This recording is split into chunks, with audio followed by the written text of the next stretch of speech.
And here we're just going to start making a profile. Let's see what a millimeter looks like. It looks a little big.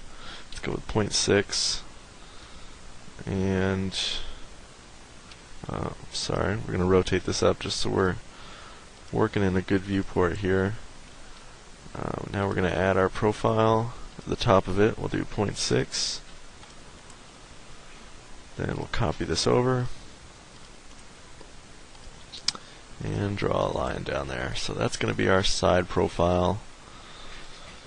It looks to be about 1.2. I think I'll scale it just a little bit bigger.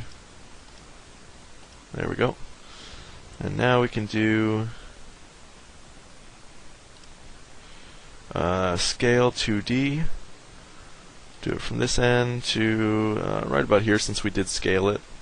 We'll go ahead and put it in our perspective view. There we go. Delete that original curve. Alright, so now we've got two profiles going on here. But this one needs to be lower than that one for it to pass under. So, my through finger view here, I'm going to just drag it under right about there.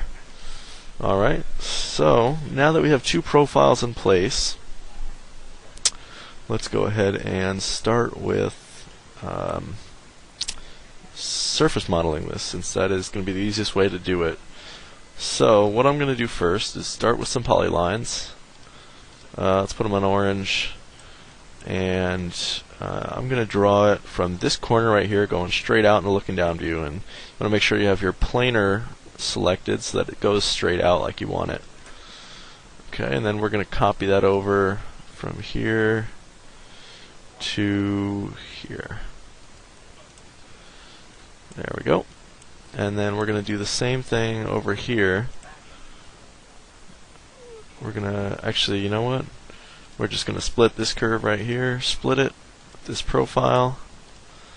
Bam, there we go. We can hide this section. Actually, we don't need to hide it. Now we can start our blending. So I'm going to use the blend with handles, and I'm going to select this part of the curve, and that is going to come match up with this inside. Alright, so now in our looking down view, since we have that straight down trace with the green layer, we can manipulate these handles to get it to look somewhat similar to that. So I'm just going to start pulling these in. There we go. Pull this guy in. Just start messing with these here.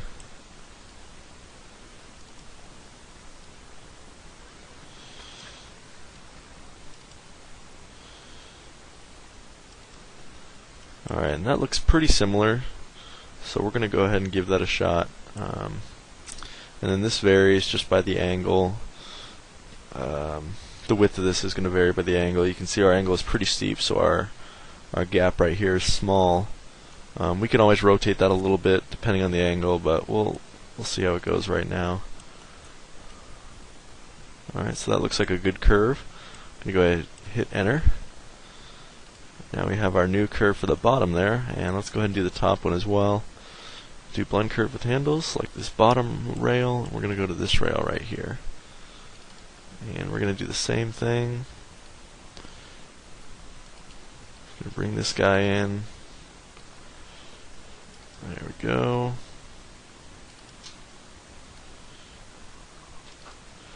Alright, that looks good. Hit enter. And let's turn that off. Now you can see we've got a nice look going here. So let's go ahead and take these, and I'm just going to move them. So we're going to go ahead and hit move from this end to this end. And that'll keep them intact there. And then we're going to draw out some curves from here. And we're just going to go straight out like that. And then we can just copy that one curve over to the next corner.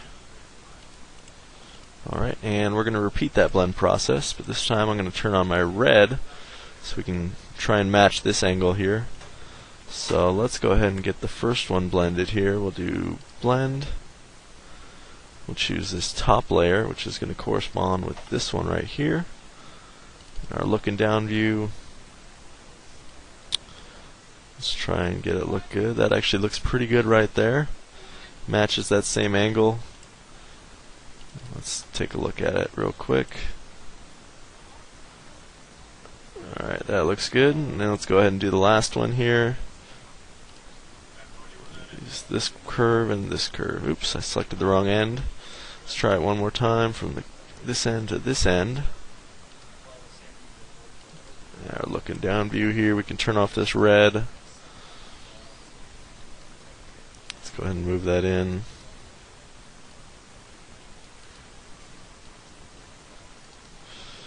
There we go. Let's take a look at it in our perspective to see how it looks.